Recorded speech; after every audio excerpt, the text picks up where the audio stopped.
We are here with Robin Lind of Meridian Jacobs, and what can you tell us? What do you have for us today?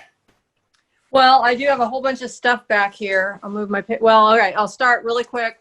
Sheep. Oh, by the way, I should say this. I don't usually even pay attention, but it's actually pronounced lined. Line. Oh, And sorry. most people don't know that, and I answer to everything. So anyway, but just to clarify, I guess.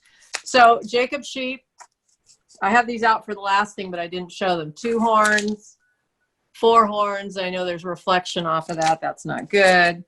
All right. So I raise Jacob sheep, and I have I have a farm shop, and I would like to say that I haven't figured this out yet. I was going to start inviting somehow, say, a day a week with notice and social distancing.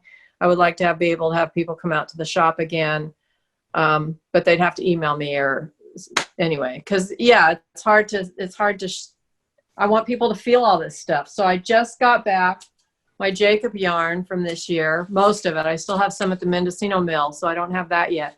But I have this. This is on my website. This is the 100% Jacob yarn. Last year I didn't have 100% Jacob yarn because I had it blended with my Tim Ranch yarn. So this is what I call the Solano blend. It is Jacob yarn and the yarn from the Tim Ranch, which is only about 10 miles from here, and they have a very soft, fine fleece. And that's a lot of what I sell is that Tim Ranch yarn. But so this year I saved out enough to do that. So that's my own yarn. I haven't even used it yet. I have dyed yarn. This is some of this Tim Ranch yarn that is dyed. I just did the black walnut dyes. Not all of these are on the website. Some of them are. And you can ask questions because I don't know. I still have some more stuff to show you, but I know it's only 15 minutes. So. Well, just to confirm, it's natural dyeing that yarn is, right? Not acid dyes. Okay. Right. Those are black walnuts. Black walnuts. Hollyhocks are the green. Madder root is that orangey color, and then I have others here too. I'm a weaver. Most of you know that I am a weaver. So this is that Tim Ranch yarn, which you can buy either on a cone or in skeins. And these are some of, we're excited because I got to actually play with sheep to shawl this year. Usually as a vendor, you don't get to because you're in the vendor hall. But I was actually the weaver on the team. And this was my practice shawl for coming up with the plan for our sheep to shawl one, which we'll be seeing tomorrow. A couple other things real quick. We have a question from Francesca asking what kind of sheep or fiber comes from Tim Ranch. They have what I call a ranch blend. And what it is they started raising sheep, I don't know, 80 years ago, 100 years ago, something like that. And they have, I think, a blend of, and so it's not like they go out and buy new sheep all the time, although they always have to buy rams here and there. But their sheep are a fine wool blend of, in fact, I sometimes forget. Here we go. Targhee, Polypay, and Rambouillet. It's very soft. So they don't have those breeds on site, but their sheep are blends of those breeds from over the years. And it's a very soft next to the skin wool. So that's on my website. The other things I'll just mention real quick, and then I can take questions too, is the Jacob sheep have horns, and I make buttons, and most people when they come to Lambtown or to a show or out here like to just put their hands in the basket of buttons and spread them all out and figure out which ones they like. To sell online, you have to be able to, I have to be able to know what button people want. So I've put together either individual buttons on card or sets of buttons like this, and that's what I have on the online venues. But if you come out, you can go through your buttons on your own. I also have sheepskins. Most of you know that, and there's a variety of sheepskins. These are, I mentioned in that last session about, I think I did, maybe I didn't. One of the rams is a BFL, is a blue-faced luster ram, and when you crossbreed a Jacob sheep, you get a solid color sheep. So that's a crossbred sheepskin, very soft and fluffy. And one of the other things you'll find in the shop is I am a dealer for Lunatic Fringe, and I don't know if any of you go to the, the weaving shows and you see this booth that is just full of color, different color. I mainly focus on the local and the naturally dyed, but it's kind of fun sometimes to, to go the rainbow direction. And so I do have those online and in my shop. And while we're talking natural colors, what about natural colored cotton? This is also through Lunatic Fringe, but this is U.S. grown and processed naturally colored cotton, and I sell those yarns too. But questions from you or from the audience? So somebody had asked about the yarn and was asking if I think Heidi was asking if the yarn that you have to your left, I believe, is Jacob in the skeins. That I showed here, this is Jacob. The yarn, let's see, I'm trying to look at what you can see. This yarn is the Tim Ranch yarn that's been dyed. Yeah, so. All right, and then it's kind of a leftover question, but I think it's an important one, and I know that you'd be able to also answer it. What is Shave 'em to Save 'em? Shave 'em to Save 'em is a program started by the American, I think now it's American Livestock Conservancy. Used to just be Livestock Conservancy. Anyway, Livestock Conservancy started a program because they recognize that there's a lot of rare breeds, whether you're talking sheep or other types of animals, but a lot of rare breeds. And if they want to maintain the gene pool and have a reason for people to raise these breeds and not entirely lose them, sometimes there has to be some way to have it be a little bit profitable for the farmer, or at least not a losing proposition. And so they came up with this Shave 'em to Save 'em, which was a way for people to monetize their product. And they're promoting the breeds. And I think if you sign up on their site, you get I think you pay a nominal fee to get kind of like a little passport book or something like that. And then when you buy 4 ounces of fiber or yarn of a particular breed that's on their rare breeds list, the vendor, and I'm one of those, will also include a little sticker that says, to verify that you bought the fiber or the yarn from me of that breed. And then as you fill up your little passport book or whatever it's called, I think you get your name into drawings for prizes. So there's some kind of prizes, but look at the Livestock Conservancy for Shave 'em to Save 'em. Okay. And we have the next question of how many sheep do you have now, including rams, ewes, and wethers? I think there's about 75, because I just tried to update my computer about that, and I think it was in the 70s. Yeah, I saw that it is currently breeding season for you right now too, right? Yes. Yeah. Just start October 1st we started, yeah. Cool. And then somebody had asked about the Tim Ranch and the process that you go through to get it, or it was called out, that I know you go through, and during the shearing time, don't you specifically like select particular fleeces that you want to bring back? Do you want to kind of? Sure. So Tim Ranch is about 10 miles from here.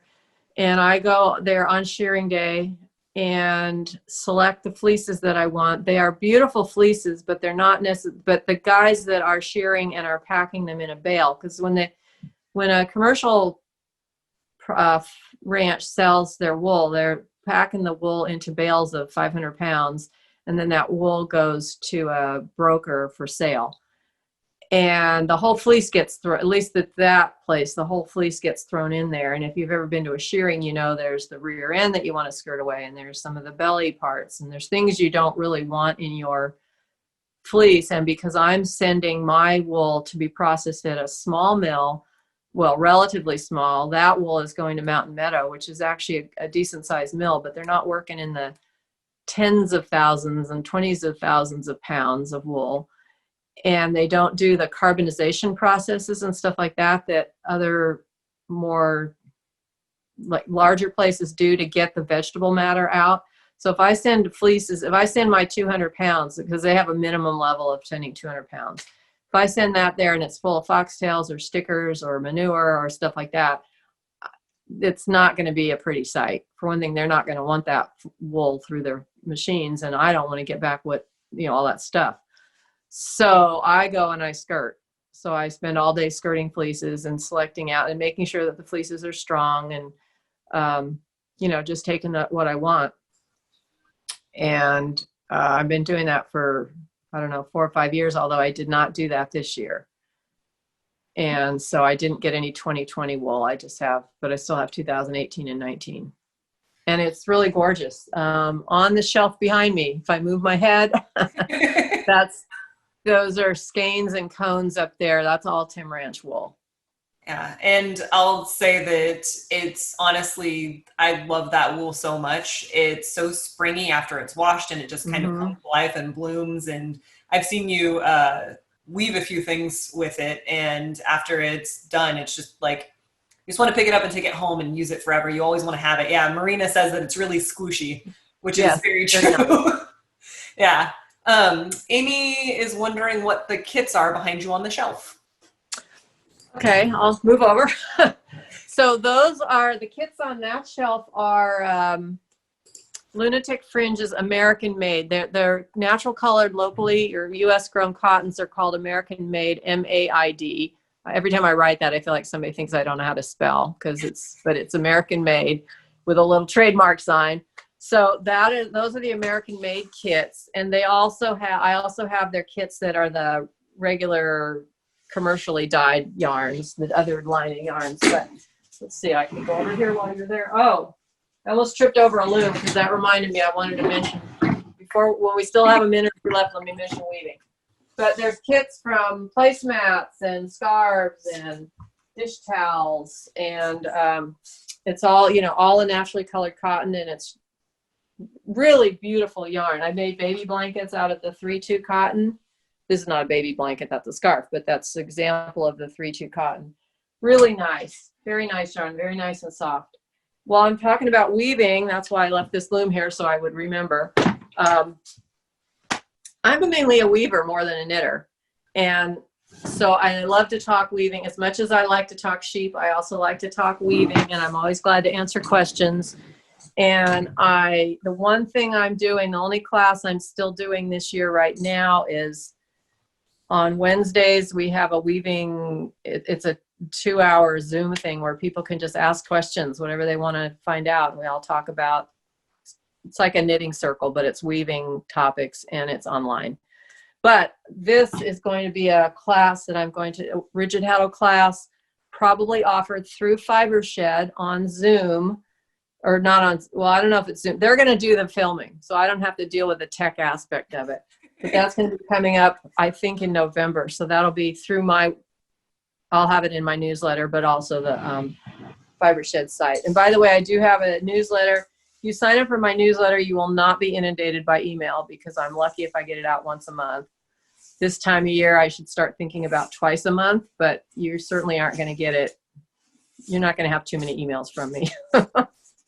And actually, we're going to extend your time a little bit while we wait for the next person. So we do have a question from Jane asking, what kinds of natural dyes do you use for your yarn?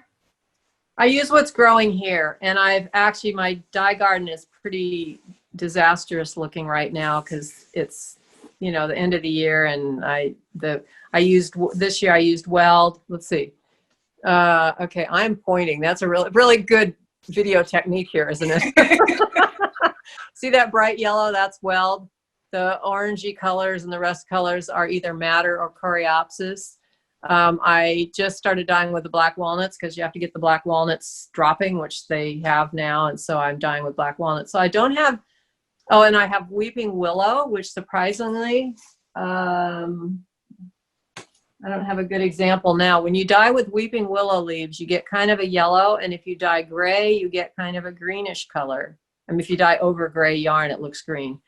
So, and I have some eucalyptus. So I don't have a huge dye garden of all the traditional, the other things you hear about. So my color palette is sort of, that's what it is. I do get that green from the hollyhocks. But yeah, it's just what I'm growing here. And I thought about trying to expand it, but that's what it is right now anyway. And where do you get your natural dye material from? Oh, well, I'm growing it. Yeah, I thought so. Yeah, see, that's why I'm sort of limited because it's growing here or I don't have it. Yeah. And Okay. I did grow weld this year and I grew the coreopsis and I wanted to grow dahlias again. And yeah, it's whatever's around here. Okay, great. I do have, for those that are watching, I did pop into the chat, Robin's website. It's meridianjacobs.com. The newsletter is at the bottom. The sign up, I'm sure there's a few sections, but there is one at the very bottom of the website where you can sign up there. And if you have a question, please pop it into the Q&A to make sure I don't miss it. If it's in the regular chat, I might not be able to see it as the chat's going pretty quickly. We've got a lot of people with saying that they really enjoyed the classes that they have taken from you, and that a lot of weaving classes, obviously, and getting loom classes. And then somebody was asking or they were either asking or requesting that you offer dyeing classes. You know, I haven't done natural dye classes. I have done some other dye classes, a rainbow dye where we do a dye pot, or like, and a painted warp, you know, or paint it. You have to take a skeiny yarn or a warp that's already wound out and apply the dye using the synthetic dyes for that. I feel I haven't figured out how to do a natural dye class because I have to think about it. I mean, I guess there's one thing is when you do a dye class, a lot of people like to come out, not as much necessarily for it being a class, but the fact that they don't have all the stuff. You know, you got to have the burner, you have all the big pots, you have all the, you know, place where you can drip everywhere and it doesn't matter. So sometimes it's just that we do a day of dyeing and I have the big mess to deal with and other people don't have to do that. So if I do come up with a class like that, it would be in my newsletter. Okay. And then Gina's wondering if you could tell us about Farm Club. Oh, Farm Club. Well, if I run out of time, go to the link at the top of the website that says Farm Club. Farm Club is the best thing I ever did. And unfortunately, I feel really bad because this year it's just, I email a lot, people get a lot but people aren't coming out. What the idea with Farm Club is to give people an experience, not only the hands-on experience with sheep, but also to learn about what it takes to raise sheep and raise fiber. And I get a lot, you know, if I go to a show, there are people that say, oh, I'd do anything to come out and I'll clean your barn for you. I just want to come out and learn. Can I come clean your barn? Well, it doesn't really, you know, you don't just invite any old person that you meet at the fair to come out and clean your barn. And this is a way that people get hands-on experience if they want. They get, the idea is that they get behind the scenes information. I mean, they know the pitfalls. They know what happens when a sheep dies, what you do to keep them from dying, what my daily life is like. And some people that have thought about having sheep as a retirement project, whether a money-making project or just pets, they've come. And what we do is there's kind of two aspects. There's the on-farm aspect, which this year has just gone because we have farm days, and when I need to vaccinate or I need to do various sheep tasks, I will say, hey, Farm Club, who can come out on this day or that day? And a group of people may come out. And some people just want to check off the clipboard. Other people will actually get in there and learn to handle the sheep, give injections, do whatever. I've had people go to State Fair with me, go to Black Sheep with me, and actually show sheep. But aside from that, in the actual hands-on part, I send out emails 2 or 3 times a week. In lambing time, I send out an email, a lambing journal every night, so people know exactly what happened. Farm Club members are invited to come to the farm during lambing. We'll see how COVID goes. I think we should be able to do that. But if they want to come out during lambing time and just kind of hang out in the barn and watch sheep and handle lambs, that's part of it. So it's really just to give people as much experience and background knowledge about farming, small farming, and sheep. I started a Cyber Fiber Farm Club, which is also listed under Farm Club, with the idea that for people that live far away and can't get out to the farm, that would be an option. As it turned out, there are some people that maybe it also is for those people that physically maybe can't come to the farm, even though they may live in the area, but they're just not able to come out and do farm things. And my original idea with that was that I would do Facebook Live things with them, and I would post on Facebook all the time. Because of COVID, there's been this overlap of, I feel like it's my regular emails that go out to everybody now, including the Cyber Farm Club. And the Cyber Farm Club, there's stuff online that you have to go to Facebook to see. So there's kind of both levels. People can look at both of those things. I'm just babbling on. I can talk forever. So ask another question if you want, or is that enough of that part? We do have another question. Somebody had asked about shearing day. Well, shearing day is usually a public event, and it's usually the first weekend of February. I just sent an email to the shearer last night to see if we can set up a date and commit to that date. And I also asked what his protocol or feeling is about the pandemic. And I think it'll have to sort of be how we feel too at that point. I'm sure I'm going to have that's Farm Club comes and helps on shearing day, and they handle all the tasks on, weighing fleeces and bringing sheep into the shear. And all I have to do is run around with my camera. So I'm sure some Farm Club people will be out here. Whether we make it an event open for the public, I'll just sort of have to go and see how things are going at that point. Because that's the part I really miss. And I feel bad that I'm not able to have people come out like we have in the past. But so normally it's an open house. We'll just have to see. You'll know in the newsletter. Yeah, I was going to say, you typically have a newsletter about kind of how it goes, because I know in the past has been large turnout too. In general, shearing day is something that I've gone to for the past couple of years, and I absolutely love it. Just being there and being with all that, you get a ton of information because your Farm Club people are so knowledgeable that they're able to kind of walk you through stuff. And for those people that don't know, when it is open to the public, you're able to purchase fleeces, some of the fleeces that you don't have reserved, but you're able to purchase the fleece at shearing day too. I've taken home a couple myself. So. Well, and that's the other thing about Farm Club is that you sign up you can sign up as a basic member where you don't get anything except a t-shirt or a hat or something. But the other levels you get either yarn or a fleece or a sheepskin or whatever, but that's all on the website. Okay. And we do have another question. Are you aware if sheep get COVID like dogs do? I have not heard that they do. I would expect no, but who knows? It's 2020. Anything could happen. That's true. We do have some comments in here, and Marina was saying that being able to do hands-on work and have the reality of sheep kind of is really invaluable.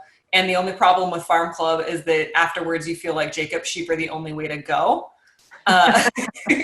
Which, I mean, I've been party to that too. You don't live too far, so I've been over there quite a few times, and people talk about sheep, and I'm like, yeah, but have you heard about Jacob's? They come with 6 horns. They've got, this different range, and they're just a very unique looking sheep as well, which I think is pretty awesome.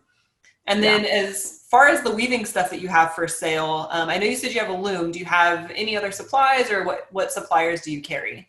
I do. Okay, I'm going to make this even better video right now. I'm going to take my phone off my tripod, and I'm going to find the reverse button right there. Oh, and I know that if you're on a slow thing, this might mess things. Oh, well, never mind. All right, I'm just going to do this. All right, and then I'll stop moving around. But I carry shuttles and, all the stuff. Okay, I'm just turning my phone around right now, so I know this is probably pretty poor video. It's not the worst, though. Okay. It's better than good. That's good. I'm not the worst, huh? Okay, I'll go back to the tripod. But anyway, I carry looms. I carry Shaft and Ashford equipment, looms and wheels, and Clemis and Clemis for, the carders and stuff like that. So, yes, and I love to talk weaving and teach classes. If I've tried to, the way to go right now is to figure out a Zoom class or some kind of online class. And it's like, that's just a whole nother level of trying to figure stuff out. And it's not as simple as I did actually record myself doing the prototype class for this little thing I talked about, this little rigid heddle loom. I recorded myself doing that, and you know, there's just a lot of things to think about. It's like developing a whole different class. So All right. Well, anyway, cool. So that actually, it looks like Harvey Farms just showed up for us. So I'm going to go ahead and get them promoted to panelists. Thank you so much for being here, Robin. okay. Appreciate it. Thank you.